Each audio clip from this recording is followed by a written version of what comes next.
Hello दोस्तों, welcome to my YouTube channel technical Mukesh Raitech. तो आज की इस वीडियो में देखेंगे, अगर आप 10th पास करने के पश्चात या फिर आप 12th पास कर लेते हैं तो आपके मन में एक नया ऑप्शन आ जाता है कि भाई हमको और भी कुछ करना है, जिससे कोई हमको एक अच्छी जॉब मिल सके। तो उसके लिए आपको क्या करना है?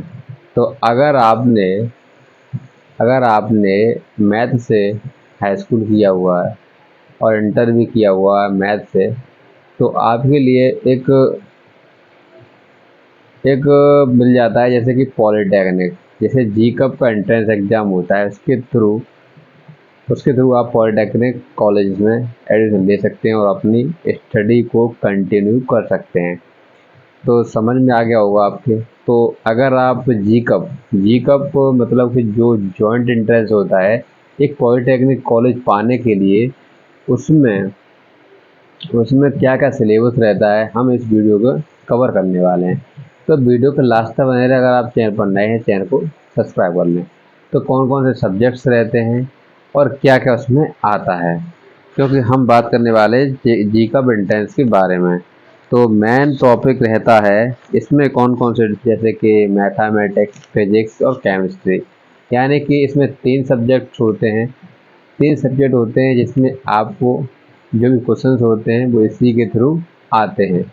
तो हम देखेंगे पहला क्या है कि मैथ में क्या क्या आने वाला है। जो मैथ में क्या क्या आता है, जो जी का एंट्रेंस अभी आगे होने वाले हैं, तो उनका आपको जी का एंट्रेंस हो जाता है, पास हो जाते हैं।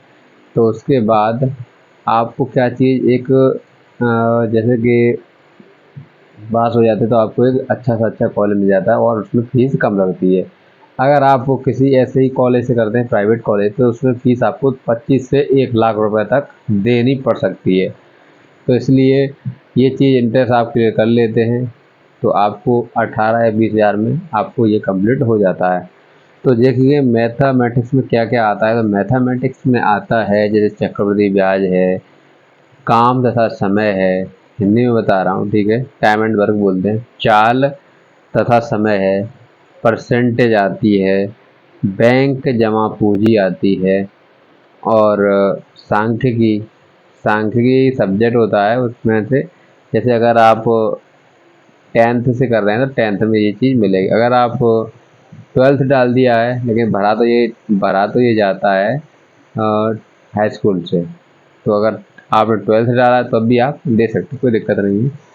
अब बैंक जमा पूंजी तथा किस्त भुगतान, सांख्यिकी और संज्ञा पद्धति, घातांक नियम और लघु गुणनखंड, महत्तम सामर्थ्यक तथा लघुत्तम सामर्थ्यक, योगतम समीकरण एवं निवारणी प्रश्न, द्विघात बहुपद और समीकरण, समुच्चय सिद्धांत एवं प्रतिचित्रण। तो इस प्रकार से काफ़ी टॉपिक्स रहते हैं मैथ में। तो मैथ में जो टॉपिक रहते हैं बहुत ही इम्पोर्टेंट होते हैं टॉपिक हमारे लिए, जिससे कि क्या है, जो भी टॉपिक रहते हैं उनको काफ़ी ध्यान में देना है, और जिससे कि आपके जो क्वेश्चंस रहते हैं उनको ध्यान में देते हुए चलना है। आगे देखेंगे ऊंचाई एवं दूरी, कोण एवं त्रिभुज, पाइथागोरस प्रमेय एवं तथा उसका विस्तार, बिंदु पथ एवं आकृतियाँ की समरूपता, वृत्तखंड, वृत्त के चाप एवं जीवा, ये भी टॉपिक हैं। 26 टॉपिक आते हैं करीब।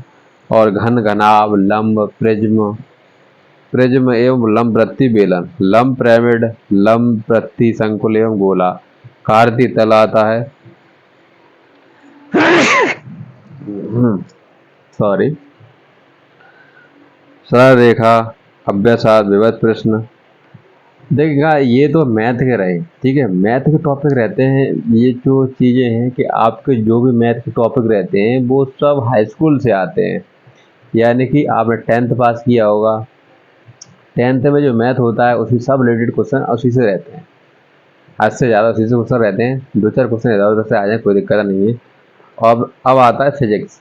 फिजिक्स जैसे कि आपने देखा होगा, फिजिक्स वो आती है इसमें, जैसे कि साइंस सब्जेक्ट आपने देखा होगा, साइंस सब्जेक्ट में 3 होते हैं, क्या क्या होता है उसमें, फिजिक्स, केमिस्ट्री और बायोलॉजी, ठीक है, एक ही में होते हैं कि नहीं।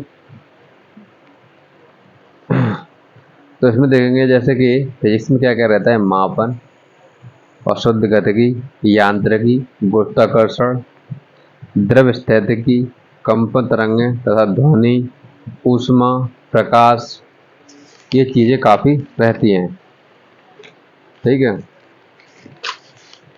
प्रकाश का गोली दर्पण से परावर्तन और समतल वृक्ष से अपवर्तन तथा पतले लेंसों से अपवर्तन, प्रकाशिक यंत्र, स्थित वैद्युत कूलाम का नियम, ये न्यूटन्स लॉ वगैरह इसमें से क्वेश्चन दे देते हैं, तो उनका भी आपको ध्यान में देना है कि जो न्यूटन्स लॉ आ जाता है, तो न्यूटन्स लॉ के में जैसे न्यूटन्स के जो रूल्स होते हैं उनको भी आपको देख लेना है।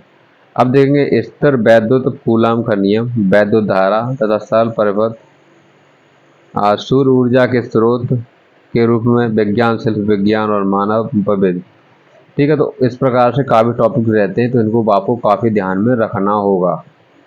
अब हम देखते हैं केमिस्ट्री, यानी कि ये लास्ट सब्जेक्ट है। इसमें 3 सब्जेक्ट थे, जैसे मैथ, फिजिक्स, केमिस्ट्री। तो केमिस्ट्री की बात करें तो इसमें आता है रसायन और द्रव्य, रासायन संयोग के नियम, परमाणु संरचना तथा रेडियो एक्टिविता, संयोजकता, प्रतीक, रासायनिक सूत्र तथा समीकरण, गैसीय नियम, तुल्यांकी, परमाणु तथा अणुभार, वैद्युत अपघटन तथा रासायनिक समीकरण, रासायनिक अभिक्रिया एवं उत्प्रेरक तथा उत्प्रेरण, तत्वों का आवर्ती वर्गीकरण,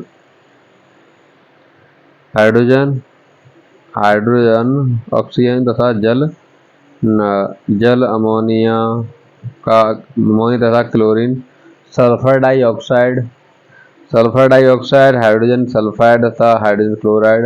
अगला टॉपिक है धातु तथा अधातु, कार्बन रसायन, कृत्रिम रेशे, औषधि, प्लास्टिक तथा डिटर्जेंट, ईंधन और विविध, ठीक है। तो इस प्रकार से ये 3 सब्जेक्ट रहते हैं इसमें। तो 3 सब्जेक्ट में जो भी क्वेश्चन आपको बनते हैं उससे रिलेटेड आपके मैथ, फिजिक्स, केमिस्ट्री में तीनों में आते हैं, ठीक है। और भी कुछ जानकारी आप जानना चाहते हैं तो आप हमारे नेक्स्ट वीडियो पर क्लिक कर सकते हैं, ठीक है। ठीक है दोस्तों, मिलते हैं नेक्स्ट वीडियो में, तब के लिए जय हिंद, जय Bharat, take care, bye bye.